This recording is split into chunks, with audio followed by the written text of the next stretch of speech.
عليك، درس أنا اتعلمته. يا حاج عوض، يا حاج عوض. تعالى يا فتحي. الدكتور موجود؟ ايوه موجود يا فتحي، تعال. خير؟ كنا عايزين تصريح دفن البنت اختي. لا حول ولا قوة إلا بالله، ده عيلة صغيرة. عمرها بقى يا حاج عوض، دي بياناتها يا دكتور. لا انا لازم اشوفها. يا دكتور ما تقلقش، الوفاة طبيعية. مش انت اللي تقول يا فتحي، الدكتور أحمد لازم يشوفها. انت عارف عوايدنا يا حاج عوض.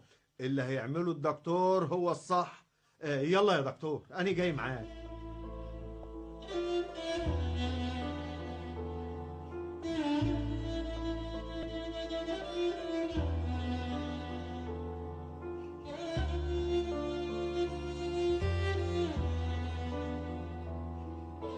اتفضل يا دكتور.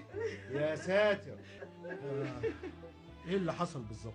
ولا حاجة، البنت زي ما قلت لك يا دكتور كانت تعبانة وعملنا لها عملية، لكن ده عمرها بقى. ما تتكلم يا حاج عوض.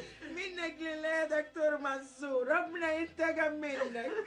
هو مين اللي عمل العمليه للبنت دي؟ الدكتور منصور. دكتور منصور، وعملها فين طيب؟ في المركز بتاعه. هي كانت زايده مش كده؟ ايوه يا دكتور. طيب انا لازم ابلغ النيابه. في إيه يا دكتور؟ انت السؤال الصعب بالاشتراك